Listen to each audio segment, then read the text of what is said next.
Hey, Marley, do you know what you've done? What kind of nerve do you have to abandon your duties as a wife and cause trouble for Rory? You really are the worst kind of wife. I'm going to teach you a thing or two. Katie, there's a reason why I left. It doesn't matter. We're moving into a new, beautiful apartment. If you want to move in with us, I'll tell you where our new home is. I'm sure that Katie still doesn't know anything about the truth. So to me, I thought this was a good thing. No thank you. Huh? My name is Marley. I am a 35-year-old office worker. My husband Rory and I have been married for 5 years. My husband is now 40 years old, 5 years older than me. I used to like older men, and I was attracted to him because he was kind and calm. And we continued our relationship as a couple and got married eventually. Married life was happy in its own way. However, a few months ago, my peaceful life began to fade away. I got fired. What? My husband was suddenly laid off.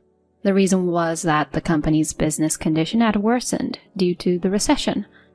I had never imagined that my husband would be laid off, because he worked for a major company. I thought we would be able to live without worrying about money with his good salary. But I guess the reality is cruel sometimes. Before I knew it, we were in a really tight spot. I was a housewife, but I decided to work right away. I contacted the company I had left when I got married, but luckily they agreed to hire me. Apparently, there was an employee who had just left the company since she got married. I was relieved to know that I was in safe hands, finding a place to work. If my husband could find a new job, we would be fine. However, re-employment for a middle-aged man like him is a bit tough, and my husband had no choice but to work part-time. His part-time salary averaged about $700 per month. Since I began to work after 5 years of blank, my salary is not that high. At this rate, we are barely scraping by. Hey, the rent is a bit expensive here, so why don't we move? I think it would be better to find a cheaper place and save for now. To make life easier, we still need to lower our fixed costs. Until now, I had been living in a reasonably good apartment because of my husband's good salary. But I should take a hard look at reality and live in an apartment that is much more cheaper than the one we are living in now. But my husband was against my suggestion. No, we're not moving from here. What? Why not? If we move to a smaller and cheaper apartment than where we're living right now, my mother will ask me the reason, you know? I didn't understand what he meant. Why don't you just tell the truth to your mother? That we were having a hard time making ends meet because you got laid off due to the recession. When I said that, my husband's face turned red and he raised his voice. Stop it. Don't ever tell my mother that I got laid off. We can pay the rent with your salary and my earnings. So why don't we just leave it as is? I was surprised and disappointed at the same time. Is his pride and vanity more important than protecting our married life? Even though we're barely able to pay the rent, our life is so difficult that we can't save any money at all, which is why I was proposing to move out like this to him. But my husband would not even try to understand my point when it came to this, so I had no choice but to give it up. After that, life continued to be difficult. In the midst of all this, my husband said this to me. Hey, is this all you cooked for dinner today? You used to cook a lot more dishes. You're not skipping work just because you started working, are you? You should be more efficient in balancing work and family. My husband's words made me angry, so I argued back. It can't be helped. Our life is really in a tight spot right now. I'm doing my best at home and at work. Someone is too proud that he insists on living here that I have no choice but to cut back on food expenses. Or maybe if he could just go and earn more money, that would be better. When I said this in a provocative way, my husband snapped. What the heck? Don't say that to me, like you're trying to get back at me. You just wait and watch. I'll get another job at a major company and earn more money than you. That's how angry my husband was. I thought he was being annoying, but I convinced myself that if this had motivated my husband, that was fine.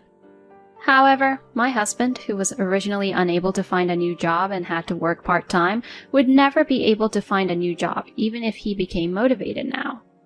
I could understand if he studied a lot and got different qualifications or something like that to prove his skills, but he didn't do anything like that, and he just worked part-time. My husband got fed up by the interviewers at every job interview, and having to please the interviewers, who were all most likely younger than him, and eventually stopped job hunting. I was disappointed that he had given up after declaring what he had said and saying he would earn more money than me. And it is not only my husband that I am worried about. I just received another call earlier today. It was my mother-in-law, Katie, who'd call me even though I was at work. In the morning alone, there were more than 10 missed calls from her. When I returned the call during my lunch break, Katie's voice was screaming from the other end of the line. "Hey, you should answer the phone right away."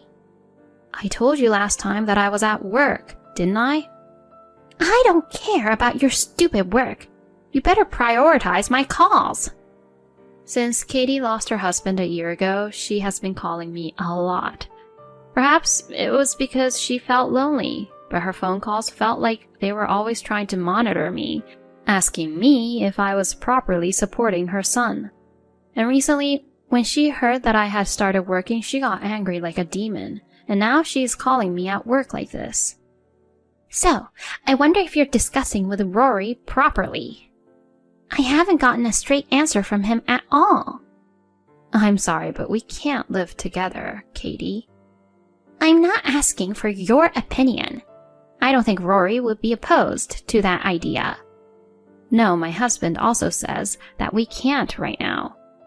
Besides, we are in a difficult financial situation right now."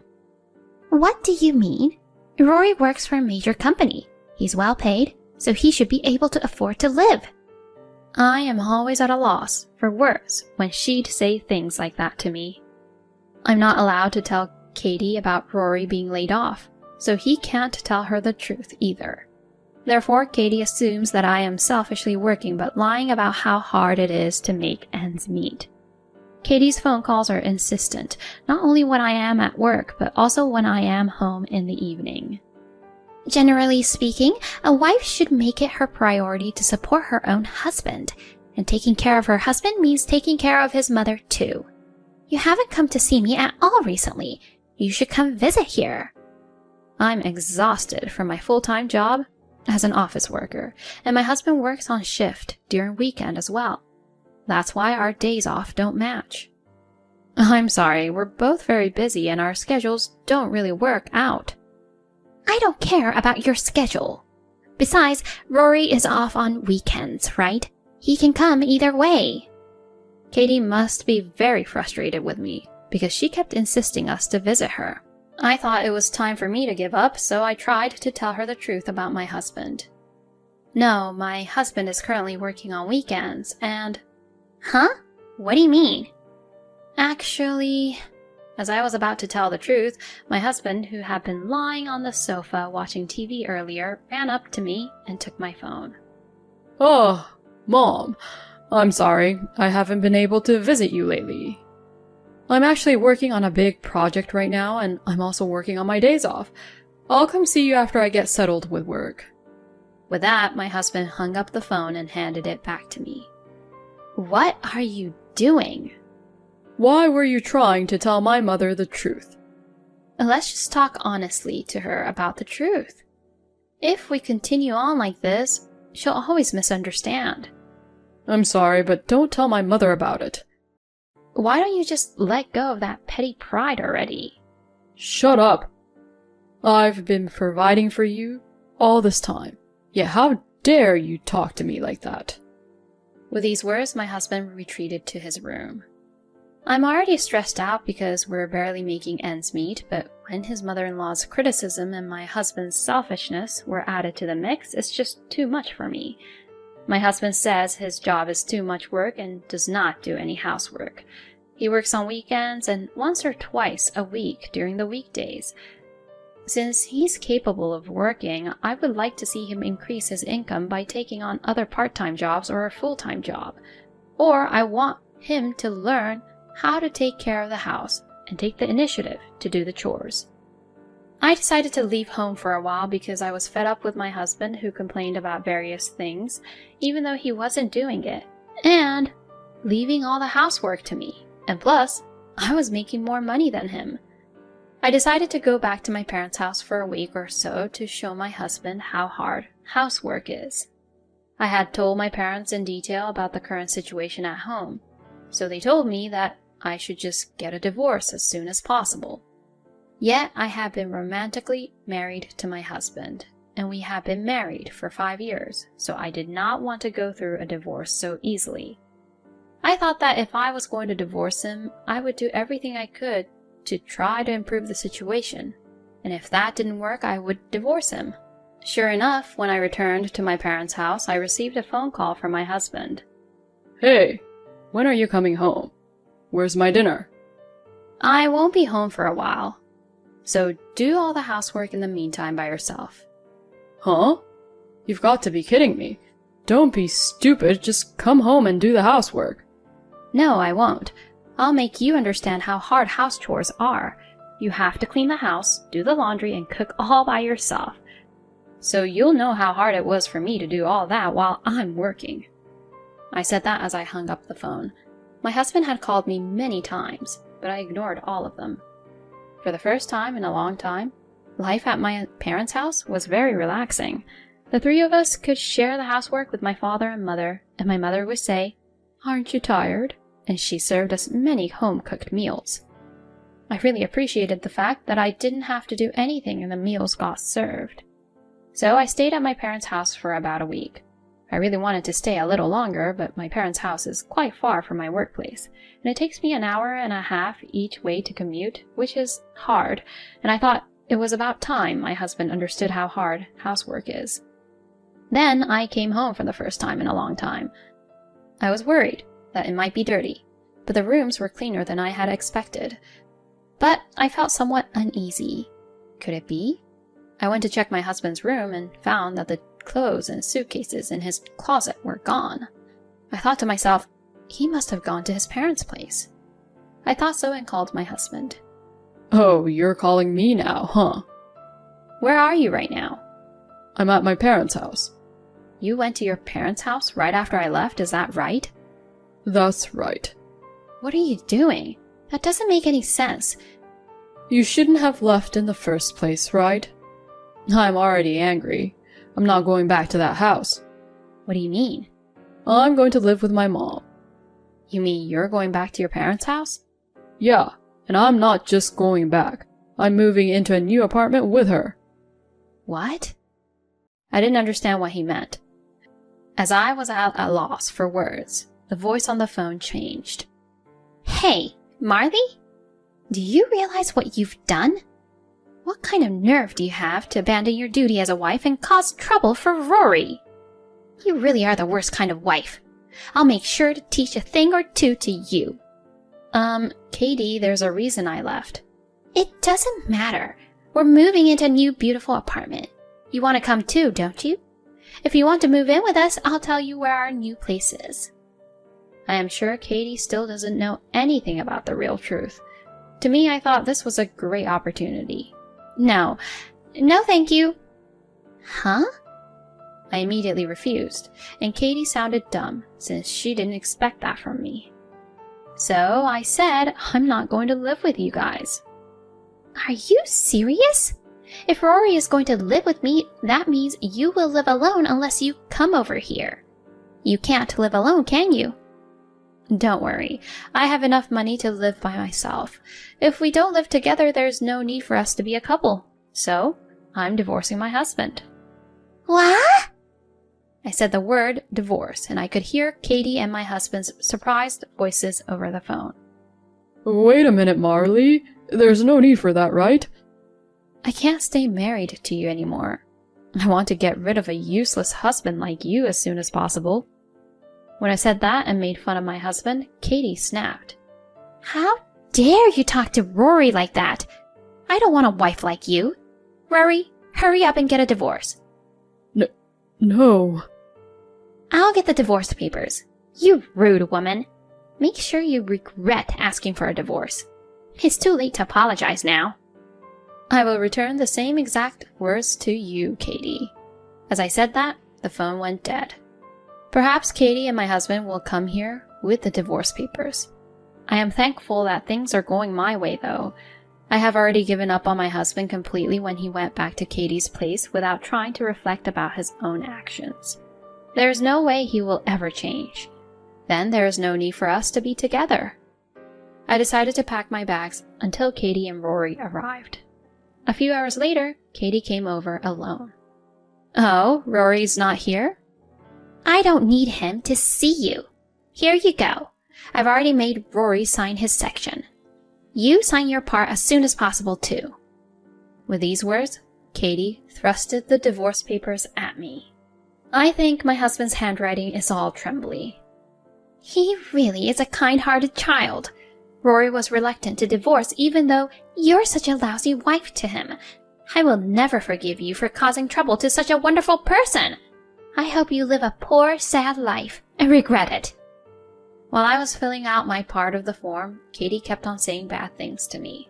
I guess my husband's pride got in the way and he couldn't tell Katie the truth until the very end. He really is a pathetic man after all. What did you do with your house? Oh, I sold it. So even if you come over, you can't live there. No, I won't do that. How much did you sell it for? It was pretty old, so it won't sell for a high price. That's none of your business. But I'll tell you since I'm nice. It sold for about $50,000. It's not much, but it will be enough for my retirement. And Rory will pay the rent for the new apartment. Wow. I'm surprised he got approved for the mortgage. What are you talking about? Rory is a well-paid man, so it's only natural. Did you put that $50,000 into Rory's account by any chance? Huh? Yes. How did you know? I mean, who cares? Don't pry into my affairs anymore, since you're divorcing Rory. It's obvious you're still hung up on him. But it's too late for that. And don't worry, I've agreed to the divorce. I'll file the divorce papers. When I said that, Katie left. I was overjoyed to be free from Katie and Rory. I packed up the rest of my belongings and moved them to my parents' house. Then looked for an apartment for myself and signed a contract. Incidentally, I successfully provoked Katie so that I could get rid of the property division. I can't hand over Rory's valuable property to you. The pale face of my husband, who was participating in the discussion about the division of property, is funny, even now when I remember it. One day, about 2 years later, I received a phone call from an unknown number. Who on earth could it be in the morning before work? Thinking it might be a work-related call, I picked up the phone and to my surprise, it was my ex-mother-in-law. Oh, Marley, please help me. Oh, Katie. I can't have you calling me. We are strangers now. Please, don't say that. I'm in a lot of trouble. What? You two can't pay the rent on the apartment anyway, and your savings have run out, and you're in trouble. Is that it? How'd you know? So, you didn't know about him getting laid off, huh? What? You knew about it? Yes, I knew and tried to tell you many times, but every time I did, Rory would stop me from telling you. Oh, I didn't realize that. I'm sorry, Marley, I didn't know anything. I apologize. So, will you come back again? I don't want to. That man would never change no matter how much I tell him. And you have always bullied me too. I don't want to spend time with people like you two again. Please, don't say that. I don't have anything to eat anymore and I'm really at my wit's end. According to Katie, my husband has been paying rent out of the $50,000 that she got from selling the family home without telling her about him being laid off, because he has been trying to look good to her. He thought Katie would get suspicious if he didn't show her how extravagant he was sometimes, so he went on expensive shopping sprees and also treated her out to expensive meals. Because he continued such a lifestyle, the $50,000 savings were all gone in no time, and they're now penniless. You both deserve it. Why don't you two put aside your stupid prides and live modestly in a cheap apartment? It wasn't supposed to be like this. I was supposed to have an excellent son, take care of me, and live a comfortable life until I pass away. Katie would cry like that over the phone. I just quietly hung up the phone and blocked all incoming calls.